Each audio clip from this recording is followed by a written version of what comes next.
Okay, so on the show today, we have a couple things. I have a trucker survey.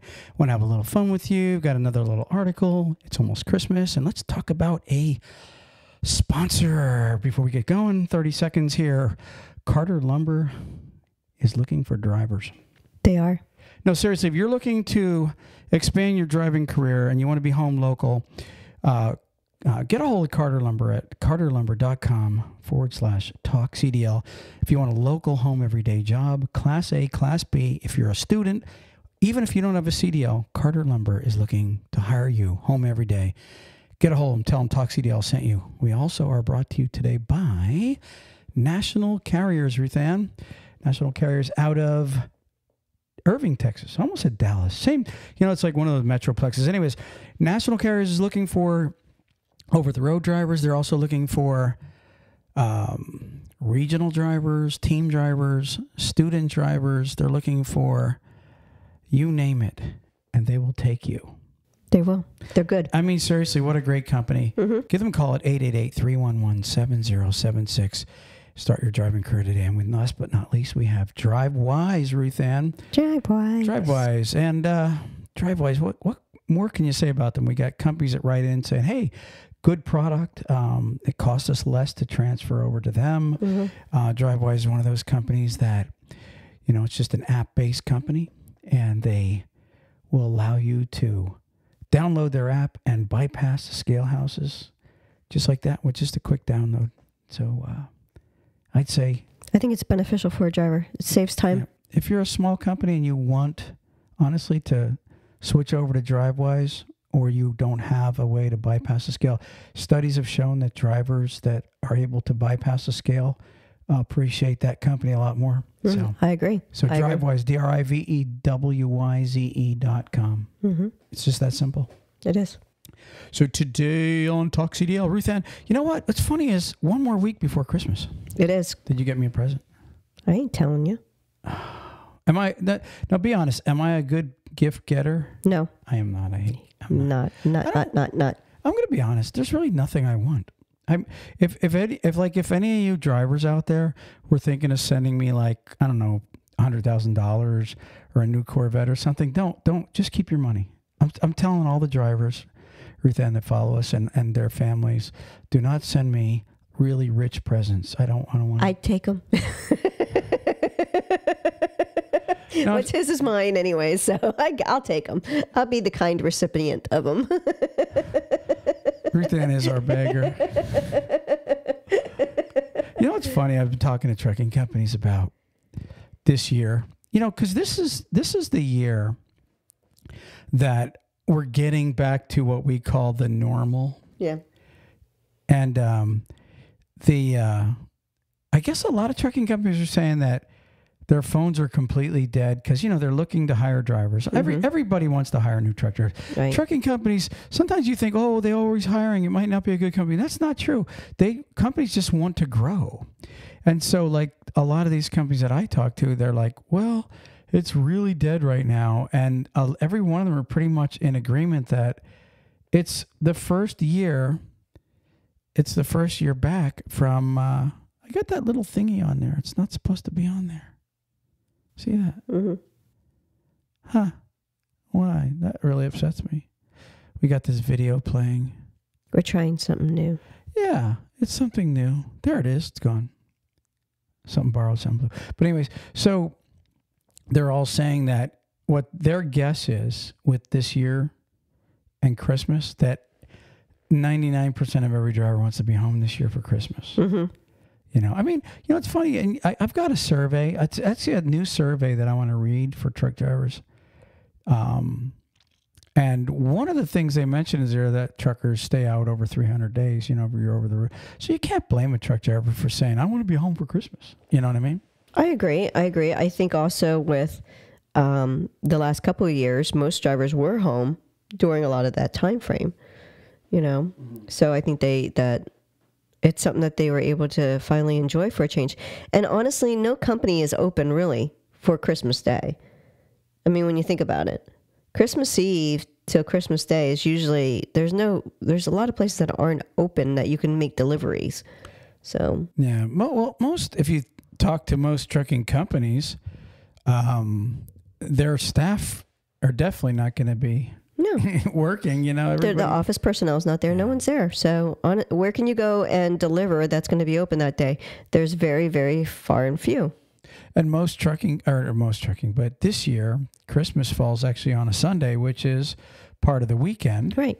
So, with that being said, a lot of drivers are home anyways. Mm-hmm. So cool. I mean, it's nice to hopefully have you and I were out Christmas shopping. Was it last night? Mm-hmm. And that store we were in, what was that store called? Marshall. Yeah, that thing, it was packed. The line was just, so people are out spending what little money they have on Christmas. Mm-hmm. Most people will spend money on Christmas. Well, we do. Before they pay their bills. Oh, yeah, no, we don't. How most people that are hooked on cigarettes, they'll buy their cigarettes before they pay their electric bill. Well, same with Christmas. I've met people over the years. I've met drivers. It's funny. I haven't even gotten into the articles we have here. I met a driver one time. Actually, I've met several drivers over the years that said, man, I need to get a job because Christmas is coming. I don't want to get in trouble for not having gifts. These guys kind of, works a little bit, makes some money, and then takes off half the year, type of kind of a nomad type of trucker. It's really odd. Yeah. With some other way of thinking. Must be nice. Anyways, okay, so Ruthann, let's have a little fun before we get going here. I got a question. And the reason I got a question because a driver wrote into us the other day and was talking about this subject. He's out of Canada. I'm going to have him on the show eventually here. He had left you a voicemail, actually, that guy I'm talking about. He did. He left me a voicemail. So, helping other truckers. If you've seen a fellow trucker, you're trucker Ruthann right now, okay? To pull the air horn. My air horn? Yeah. Okay. So your trucker. I'm putting my brakes on. Okay. So your trucker Ruthann. I don't have air right. All right. Jim Carrey. That's Ace Ventura. Remember when he's all right, anyway. So you're trucker Ruthann, and all of a sudden you look up ahead, and there is a trucker on the side of the road broke down. Okay. Now, let's say it's a trucker you don't even know, nothing to do with your company. Do you stop and help the trucker? Do you stop to see if the trucker needs any help? See, I would. I believe you. I would stop and see if he needs any help. First, I'd try calling him on the CB. Right. I know you would. I know if he wasn't there, then I'd say, hey, are you okay? Yeah. Ruthann, you are a do-gooder. You are a do-gooder. There's no doubt in my mind. Okay, now, what if it was, let's say you worked for, I don't know, let's say you work for Schneider or JB Hunt. I'm just naming a big company, right? And now you see a Schneider driver on the side of the road. A fellow, now when I say fellow trucker, I mean you see a trucker that actually works for the same company as you, and he's broke down. Do you pull over? First, I'd look at his tractor number. Okay. Because if he was a jerk to me, I might go down the road a little bit, and then... Come on, stop playing. No, I still would see if they need help. Okay, so that's pretty expected. That's the response I expected out of you when I thought of this question. Okay, but so let me pose it to you another way. All right. Now, would you dare to stop for a fellow trucker that works for the same company as you if the trucking company had a zero tolerance rule about stopping on the side of the road to help anybody at all, knowing you'll probably get fired if you get caught? Would you, and most trucking companies these days now at least have the outward facing dash cam. So would you then stop for the truck driver knowing he's stuck there, or would you just go down the road? What would you do? Tough question. Well, here's the thing. If it's from the same company, then I would hope that the company would want me to stop for one of my fellow employees with the tractor. Listen. What if you're not in? It's zero tolerance. That means nobody stops for anybody, including the same company. There's a reason why trucking companies don't want you pulling on the side of the road to help your brother trucker or your sister trucker. Okay, and one of the reasons is safety concern. A lot can happen by just stopping on the side of the road, that obviously trucking companies are more worried about their bottom dollar, okay, than anything. Okay, and I would tell you that I believe most trucking companies are in it for money, and you can't blame anybody. That's why people are in the business. But the bottom line is they don't want to be sued for millions and millions of dollars. So instead of saying, I would hope they would want me to stop, knowing they don't want you to stop, that's the question. Are you stopping? Exactly. But here's the thing. You gonna reason? I would reason with it. I would, if I had enough advancement to where I can call dispatch and say, hey, listen, one of our tractors and trailers are up the road there. What if their trailer is still full and I'm empty? I could swap trailers with them so I can at least get their delivery done. So after they write this, now just hear me out for a second, okay? So now the trucking company and their lawyers and their insurance company, they took the time to write these policies. Now, this is what you would hear. Mm-hmm. So when you get pulled into the office, okay? When you get pulled into the office and you say, well, what if they were empty? I could have reloaded. Don't talk that way. I don't talk that way. Okay. let me adjust my Ruthann voice. What if I was empty? I could have switched trailers, Mr. Trucking Company owner. Now, do you realize the look on their face? I think it would really depend on the company. I mean, I can't even believe that you're still reasoning. Yeah, I would. Depending on what the situation is, yeah, I would still reason. What if bottom line is you would stop because you're trying to figure out a way to make sure you stop for that fellow trucker. That's what you're saying. I think if a fellow trucker was pulled over on the side of the road and it was a medical condition, and I had a way of helping him. You don't know it's a medical condition. I don't know any of that stuff. That's why I'm trying to tell you. You're asking questions, and I don't know. I would have to take steps. I would have to first try and call him on the CV. Okay. By the way, 13% of all truckers have CVs now. It's going down. That's exactly what that's what I heard. Well, but I believe more than 13%. Like I said, it depends on the company. I think a lot would depend on the company and how badly I needed that job. Wow. I mean, look, and I'm just asking for honest. My honest answer would be I would probably try and help, because to me, if someone was on the side of the road and they really did need help and I went past them, I would regret if something happened more worse. See, what you're doing is you're making up a scenario in your head out of the 100% of all reasons to be pulled on the side of the road. A medical condition is probably 1%. Yeah, that's what I'm saying. It depends on the reasoning. If he's pulled over because his tractor broke down and he's got his little, triangles out and stuff, I probably would keep going because he's already called for help. Okay. Well, for the only way I stop, if it's me, okay, you're first off, here's my deal. I'm a firm believer in when you shake hands or you sign an agreement to just keep your damn word. So when you're sitting in orientation and that subject comes up and they say we have a zero tolerance for stopping on the side of the road to lend a hand to anybody, and a lot of them do. You are saying while you're sitting there shaking your head, yes, we agree, or signing all the stuff in the orientation. I see the smirk on your face. You are sitting there really smiling at them and going, yeah, I'll do it. No, I won't. So all I'm saying is, why work for a company like that if you don't like their rules?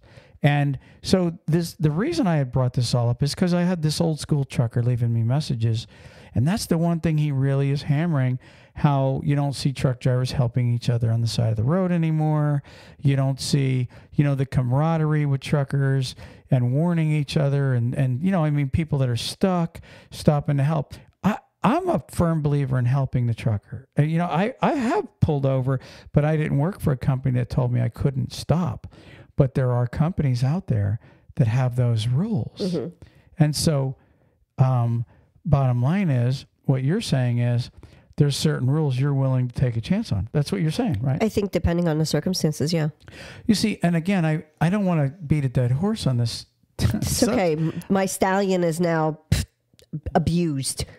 All I'm thinking is, okay, how do you know the circumstances? Here's what I think. Somebody once said, and I said also, one of the best things you can do is, okay, I see a driver on the side of the road, call either his company, like you see the company name on the truck, right? Pick up the phone and, okay, Google whatever this company is, and say, hey, listen, you have a driver sitting on the side of the road, mile marker, blah blah blah, or call 911, or call a roadside service. But either way, if you really want to help, especially like if you're on a back road, because I'll tell you, sometimes those side roads, you pull off and you're in a ditch. You don't even realize it. Mm-hmm. But I just personally think that's a really, and listen, to me, what your answer was honest. It was honest. Okay. That's why I gave it. Because I got to tell you something. I know you would be compelled to help. Yeah. And you would make up little scenarios in your mind going, this guy's probably having a heart attack. And then you pull over and you go, well, I'm just looking up the map here, But anyways, I think that's the purpose of the triangles. If someone just pulled over to look at the maps or certain things, you got those messages. And maybe, and if anybody does this, I get at least a notification saying, hey, Ruthann on Talk CDL thought of this. There should be a flag or something that if a driver's in medical need or something other than, and they need help, they should hang it on their mirror. So, like where it just kind of comes out, not the white flag, but something that says, I need help, and it will at least forewarn people, hey, this is not your normal. I'm not looking up the map. I'm needing actual help. And, we don't know what it could be. In order to do that, you would have to change the United States of America's warning system. Just like if you can't say, okay, I'm going to invent a flag and it means this, and you can just pick one up at Walmart. If you were to say, okay, every trucker has to carry a white flag with red polka dots on it, and that means help, I'm having an emergency. There you go. Okay. And it gets put in their truck every time along with the manuals. I'm just saying you would almost have to change that for the entire country for people in cars and everything. It'd have to be. Cars don't matter. You didn't say if I was in a car. You said if I was a driver. Hey, follow me just for a second. No, because you actually said that if you seen someone on the side of the road that you'd pick up the phone and call. That right there is against the FMCSA regulations. That's using a handheld device while you're driving a tractor trailer. How about this? I would just do a hands-free call, okay? So no, I'm not playing with words. All I was doing was asking you a simple. You're the one getting frustrated. But follow me for a second. If you were to change, that's a rabbit hole. I don't know if I want to go in. If you were to change, okay, and you change this flag system, which is kind of a neat idea. Okay, you've got this flag that you hang out the window and it says, I'm having a medical emergency. I say that has to be something recognizable to everybody. Therefore, it now goes in cars and everything. And if somebody's on the side of the road in a car or tractor trailer, the white flag with the red polka dots means I'm having a medical emergency.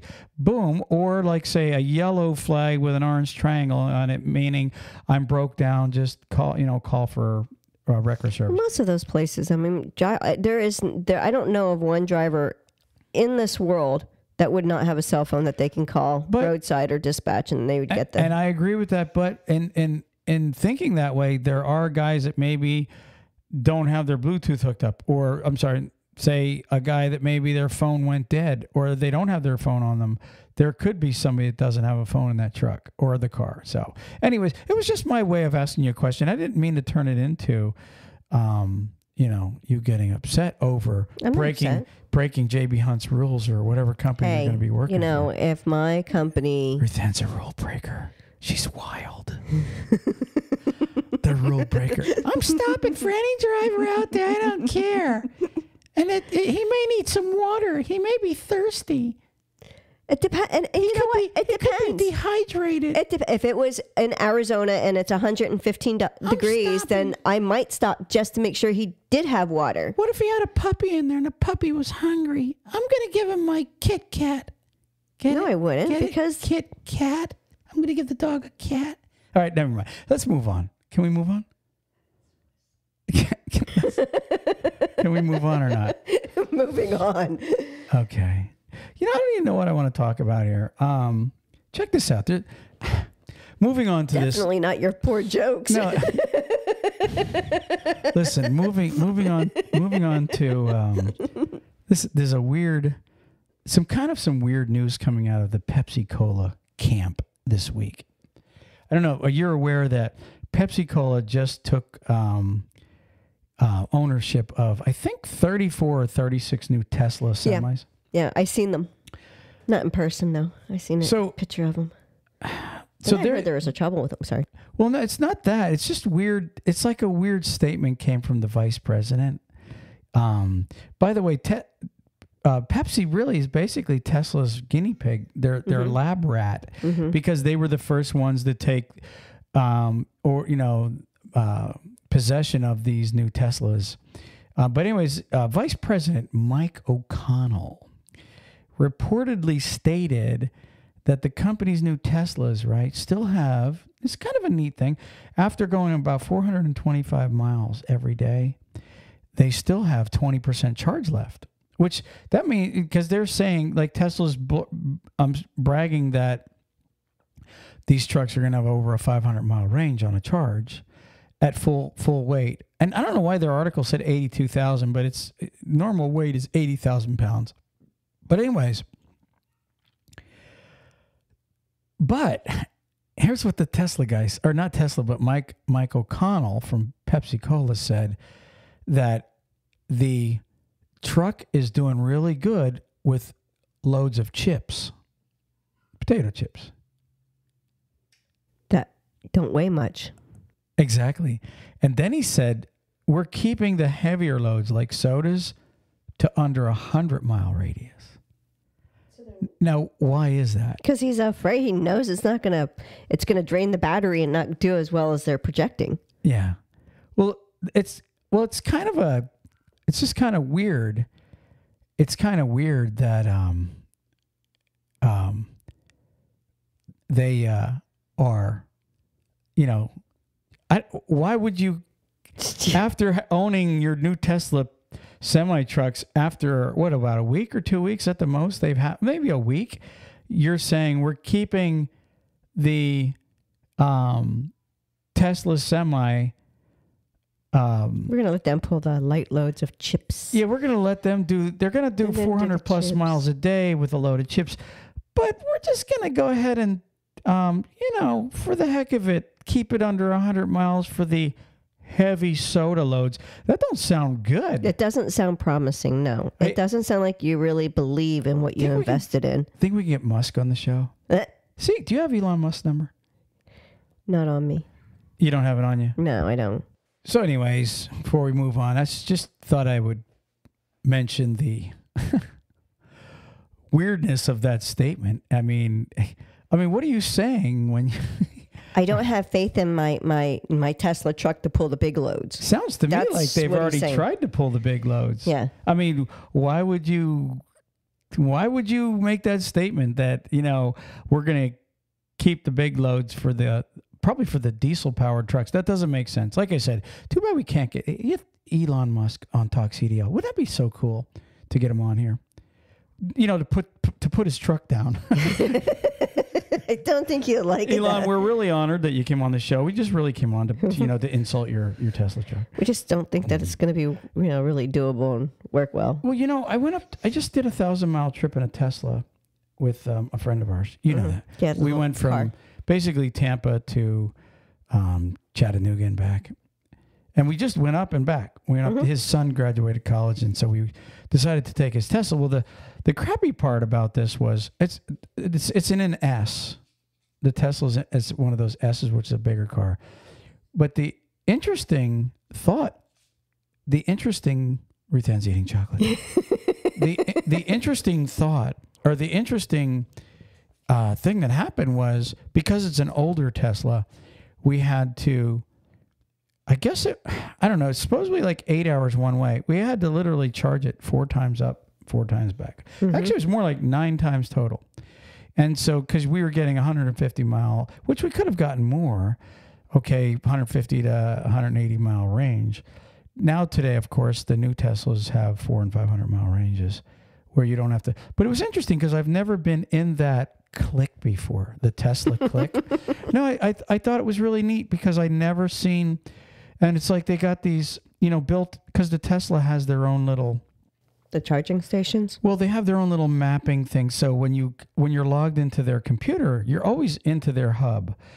And as you're going, it tells you where there's charging stations. And it's kind of like, it's like almost playing Mario Brothers. You're kind of looking for the coin.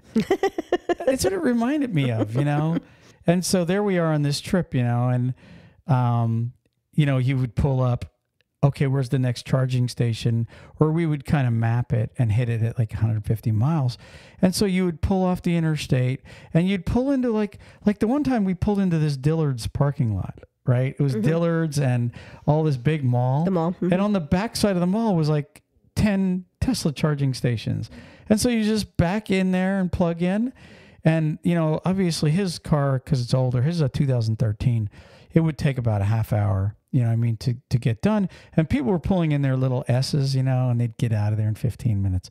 But still, it's kind of interesting. And I'd like to see myself if they're ever going to be able to make it over the road. And I'm hearing that they're making big charging stations for trucking companies along I-10 and stuff right now. So it's kind of like the secret club. I know the Wawa, they're at 19 and 44, the Wawa. They have some Teslas. They have like a dozen Tesla charging stations in the back. It's really neat. I never realized it until. And then like the one time we got off up in Lake City, Florida. Mm-hmm. And the Tesla was on one side of the highway, and then they had some other name. And I said to him, Sam, can you use that one? He goes, yeah, but because they bought their Tesla in 2013 when Elon and them, when they were just getting started with Tesla cars and stuff. And they were giving away free supercharge for life. So if you have this car, if you bought your car 10 years ago, for the rest of your life or the rest of the car's life, you get free. It's like getting free gas the rest of your life. Never, ever will you ever have to pay for it again. So, and I'm like, yeah, it sucks that you only have 150 mile range, but it's free. And that's what we agreed on. It's like, well, we went all the way up to Chattanooga and back for free. Of course, the cost of wear and tear, it might be on there. But as far as fuel. What does it cost to charge normally then? He said probably on an average $30 to $50. So a tank of gas? Pretty much a tank of gas. So what's the purpose? I honestly, truly, there's a million. No, there's no purpose. You either pay for the gas. Because the Teslas, the electric, supposedly they have no vibration, no motor. They have parts that don't wear out. These are what these Tesla people, the Tesla crew is saying. But the selling people. Whatever. All I know is I got a bridge too. It was a pain. It literally added on like freaking 5 or 6 hours just in charging to go up and back. Mm-hmm. But it was free, so I understood him. But if I guess you had one that had the range of 500 miles, it might be better. But still, you're still stopping 15, 20 minutes at a gas pump. You're in and out of there in 3 minutes. But you still end up paying. Yeah. You're paying $40 to $50, $30 to $50 then to charge, which, what are you charging? It's from the electric company. So what's the electric company doing? Producing the electric. So either way, you're still paying for something. The reason I brought this up is because it's going to be interesting to see how trucking goes with fueling and how far they're able to go. And like I said, to me, action is a lot. And when this guy from Pepsi just got done saying, we're keeping the heavy loads to under 100 miles. And these guys are in California. Actually, I'm not a California guy, so I guess they have hills and stuff out there. But it's kind of interesting, and it makes you go, I have a Go ahead. What do you got? So I remember you saying you were cold on the way up there. Yeah, because they wanted to retain on the electric, so they didn't put the heat on, right? The more things you run, obviously, in a battery-powered vehicle, the more drains the battery. Exactly. So remember a while ago, I had said to you when there was that big accident in North Carolina, there was notations of people freezing because they ran out of power in their car because they were in that traffic jam for like 24 hours. Mm-hmm. So they had no heat. I don't see. Oh, there's flaws. There's a lot of flaws. Down in when the hurricane happened down south, there was people that their cars were catching on fire because they flooded from the hurricane. No, there's no doubt that an electric car. I'm not getting electric. That's it. I'm not going to freeze my hiney because I like my heated seats. My heated seats are on even in the summer. My heated seats are on. I have to concur. She does. Use the heated seats even in the summer. I do. In fact, if you get in Ruthann's vehicle with her and you're driving down the road as a passenger or you're driving as a driver and you feel your ass boiling, you realize, Ruthann, you have my seat on too. So, yeah. I don't always do that. Becca likes her heated seats too sometimes. But like I said, I'm just I'm very interested to see the way electric trucks are going to go in the future. And they're spending enough money that I promise you these are going to be a way of the future. But it seems like they're going to be a lot of freaking problems. It's almost like starting all over like the gas engine and the diesel engine when they had to go through all their BS to get where they're at today. It's almost the same damn thing. How many times does a company that you heard of that they have issues with the APUs and the inverters where they don't have them for the heat? Like you can't idle your truck because you have to turn it off, and then that's when it comes in with the APU. Isn't there an issue like that with tractors, with drivers? I mean, we can get into that. Well, my point is if you have an electric truck and you're trying to drive, is dispatch and your company going to be telling you, listen, we know it's only 30 degrees outside, but you can't use your heat because we can't drain the battery that fast. I guarantee you that's going to be... Because we got an 80,000 pound load. I guarantee you stuff like that's going to happen to these guys. Like you just said, you're going to have because they're going to monitor this. Mm-hmm. And like what I learned when we were at, Sam was telling me, the guy that owns this Tesla car, that, you don't want to go below 20%. Also, believe it or not, he was telling me now, this guy's like a computer wacko geek, my friend. And he's like, you do not want to charge a Tesla to 100%. So they have this gauge when you start your vehicle, and like say you're charging it at your house, they have this gauge that you set it to where it's not supposed to go over. So he charges his up to 80%. That's it. He only runs it at an 80, sometimes a 90, but most of the time it's an 80% charge. So at the same time, when Tesla's saying, oh, we can go 500 miles, but are you allowing these guys to charge at 100%? And 500 miles, meaning if you went to 0%, you don't want to go down below 20%. So he's only using 60% of his charging. Pretty much is what is going on with a lot of it. And again, I don't know, the gist of how the semis are going to work, but I what you just said is probably so true, where dispatch calls you and goes, listen, we need you to stop. We got another pickup for you to make, sir. And you're going to have to turn that heater off. I'm sorry that it's 5 degrees out, but there's no way you'll make it back if, you don't turn the. In fact, to be honest with you, remember I just got done saying that it's almost like starting over with vehicles. You remember back in the day when you would run your air conditioner with a gas-powered or a diesel-powered motor, and it would suck out your gas mileage would be worse? Mm-hmm. Well, that's exactly what these electric vehicles are like. They're like the advancement of a gas or diesel motor from 30 years ago. They're not even, you could tell that they need a lot of work in the little things like you just brought up. But anyways. Yeah. I talked about heat, but, what if they're in Arizona, New Mexico, or some of the other states that are southern, and it's 110, 115. An air compressor takes more energy to run than a heater does. So it'll be interesting to see how they combat this. Also, you know what else I was told? This is the truth. This is what I was told in the Tesla the other day. They said if you live up north, like in Minnesota, and it's like below 32 degrees, it's almost impossible to charge your car. Now, again, I have no idea if this is true or not. We got this video playing behind me. It's making me dizzy. This is what they said. The colder it is, the harder it is to charge these vehicles up. So if anybody's got a lot of knowledge of the newer tech on the semi trucks, and I'll write to us. We'd love to have you on the show. Elon, if you're listening to Talk CDL Trucking Podcast. Thanks. Call me. All right. Moving on. Gosh. So check this out. A new law for truckers and bathrooms. You know, it's funny, when I first started reading this, I'm like, oh, please don't be one of these transgender things.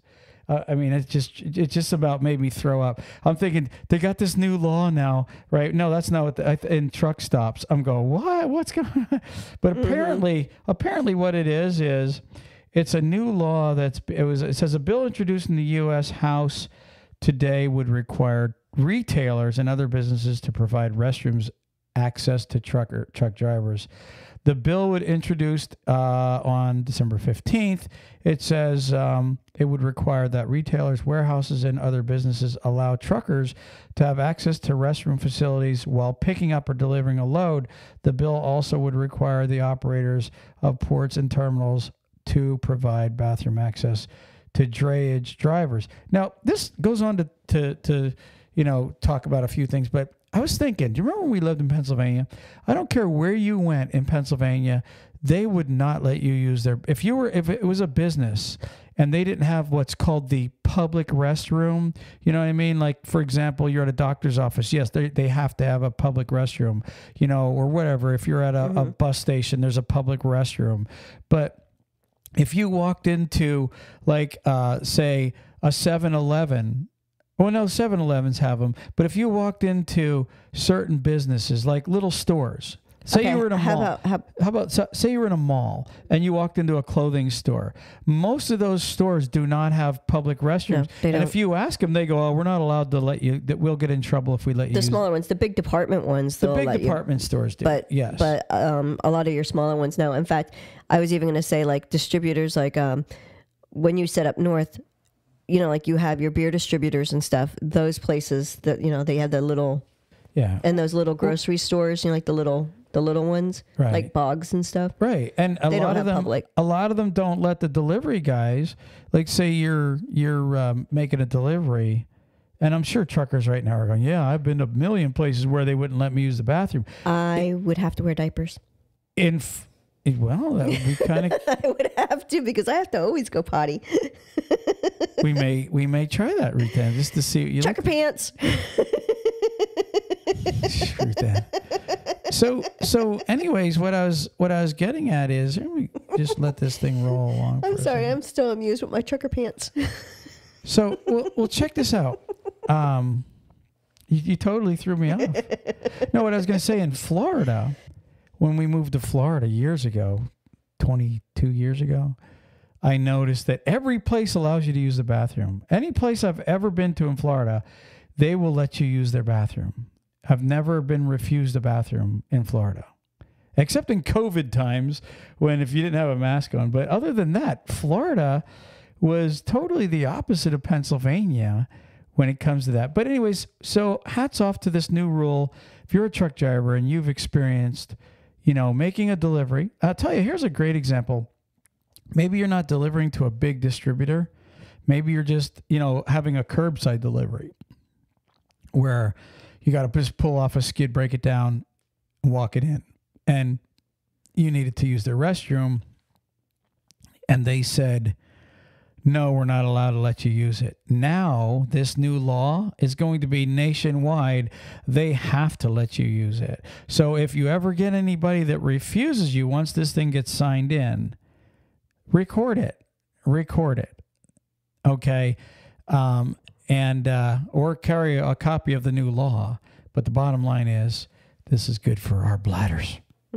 Definitely. What do you think, R? I agree. Yes, good. Should we move on? Yeah. Moving on. Hey, so I got this little survey.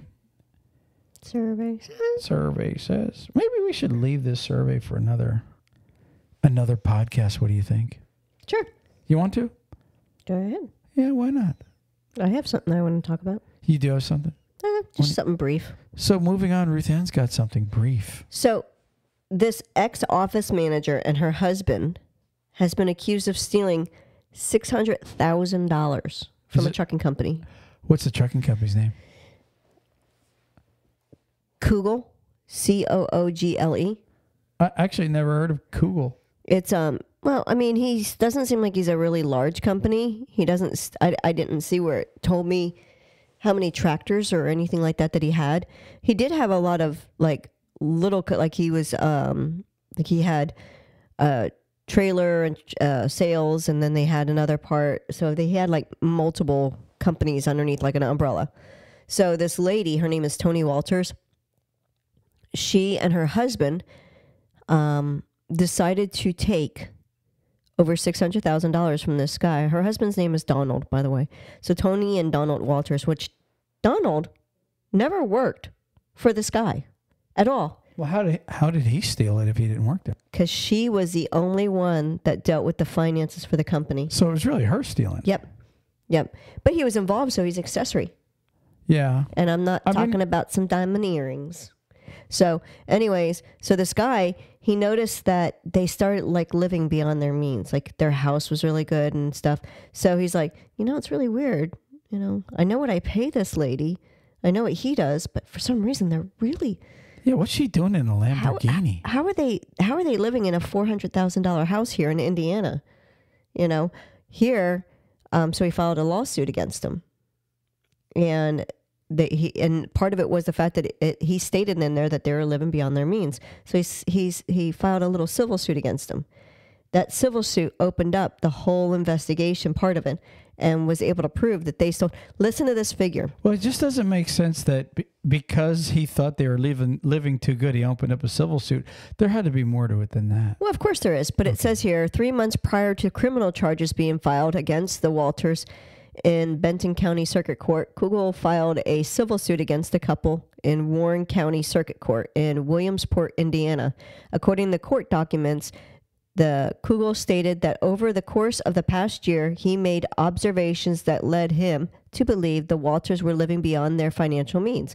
So there was already suspicion of it, which I'm not sure exactly who approached whom, whether it was the IRS approaching him, but there was different stuff that, which they were familiar with the Walters for over the 20 years. So that's how he was aware of. He knew him for 20 years. So he knows that there was not like a big amount of money that came into them that they would be able to live the way the extravagantly. So I wanted you to hear the figure. So over a 6-year period from 2015 to 2021, Tony had reported approximately $314,089 in W-2 earnings from a Google enterprise.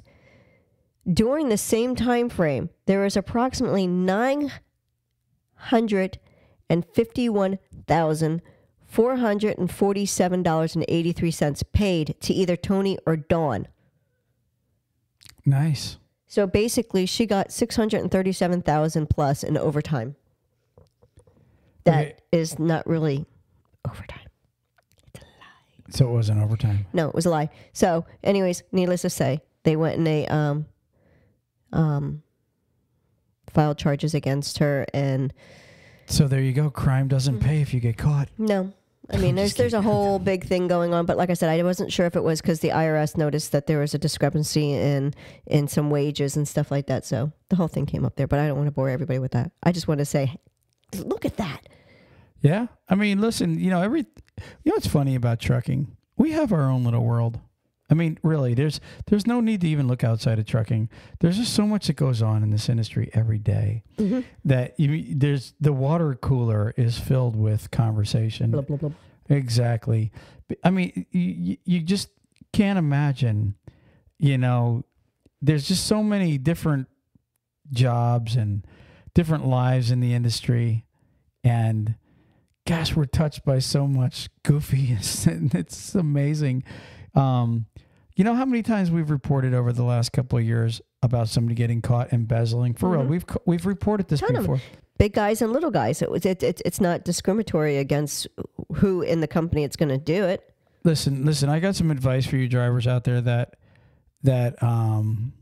think you're smarter than the system. You ready? You're not. Nope. I mean, for real, think about this. Most of these guys, they always get caught. You don't want to know why they really get caught? Some of them would never get caught if they did it one time and never did it again. For real. But the problem is, it's like a bank robber. You get a dumbass that's a bank robber, right? What does he do? He robs the bank. How much does he get? Let's say $20,000, right? Okay, we got away with it, right? Okay, what happens next? What does he do with the $20,000? He pays his taxes. I'm kidding. No, what does he do with the $20,000? He goes and he blows it, right? Now, when he's broke again, what's the first thing he thinks of? I know where there's a bank, right?